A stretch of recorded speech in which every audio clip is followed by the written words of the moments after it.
Yo, what's up everybody? It's Ivan from Tech-splained by Chow Fun. And we're back again with another one. Today, we're diving deep into the world of iPads.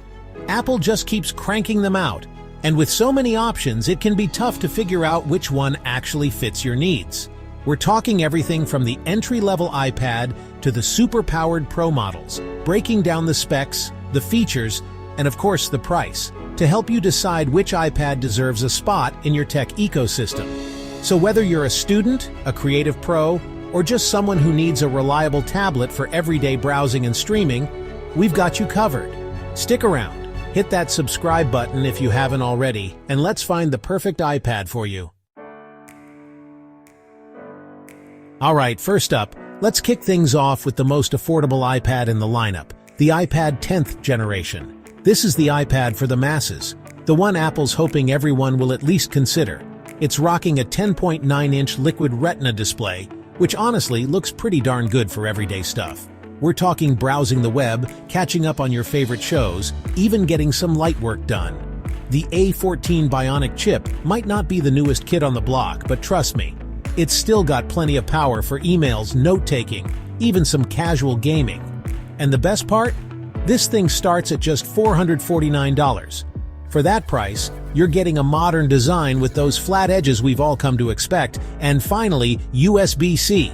No more dongle life, my friends. Now, it's not all sunshine and rainbows. The iPad 10th Gen only supports the first-generation Apple Pencil, which isn't a deal-breaker, but it does mean you're missing out on some of the newer features. And yeah, the display isn't laminated, so you might notice a bit of an air gap between the glass and the panel.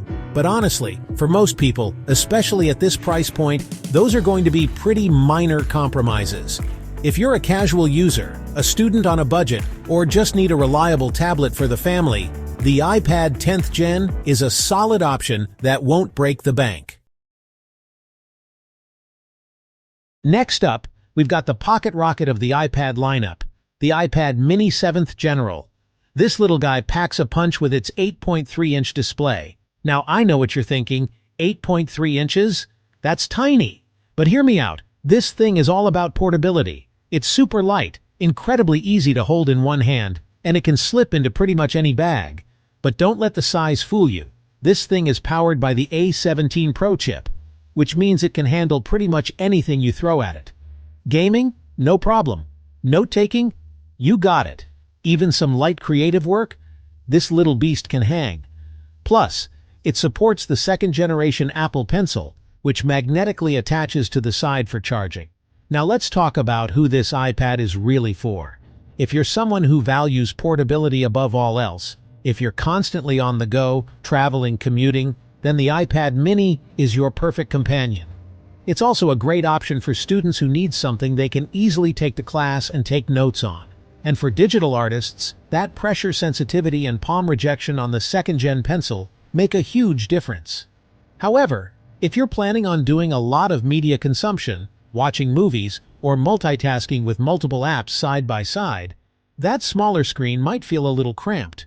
The iPad Mini 7th Gen is all about finding the perfect balance between power and portability. Okay, let's move on to the iPad Air 6th Gen. And let me tell you, this thing is a serious contender for the title of Best All-Around iPad.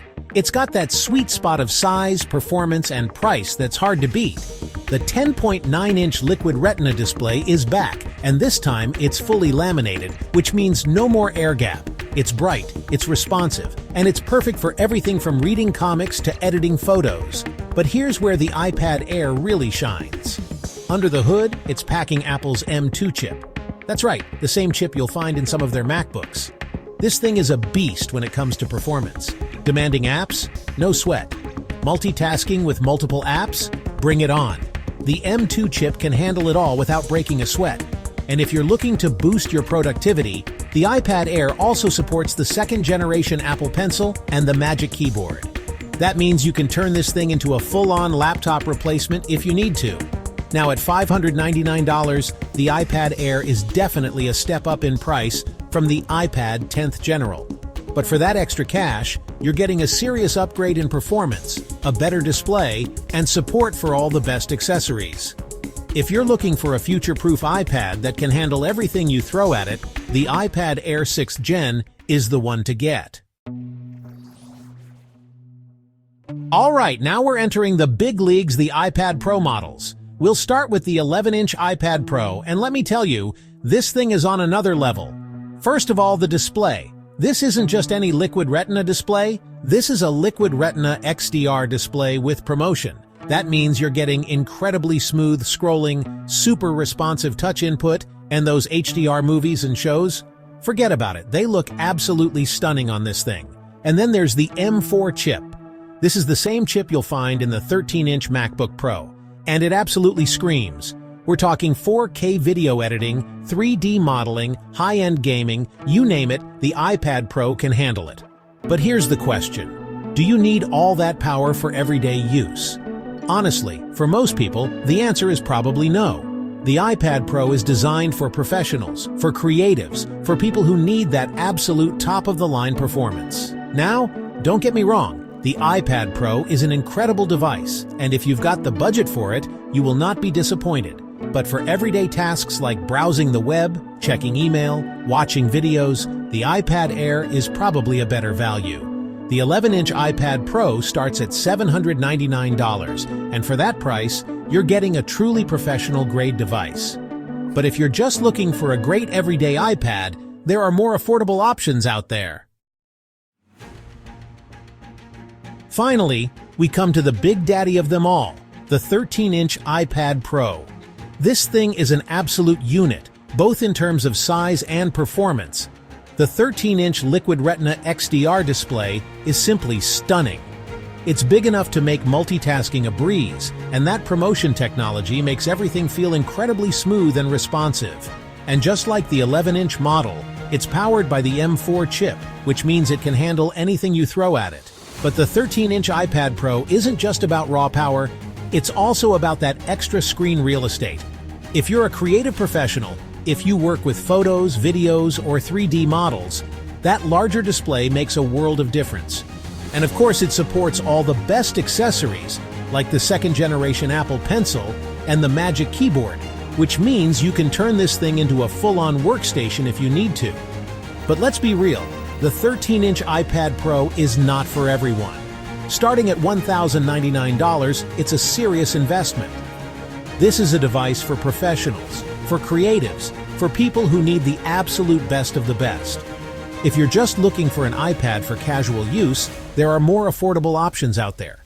But if you demand the ultimate iPad experience, if you need a device that can keep up with your most demanding workflows, the 13-inch iPad Pro is in a league of its own.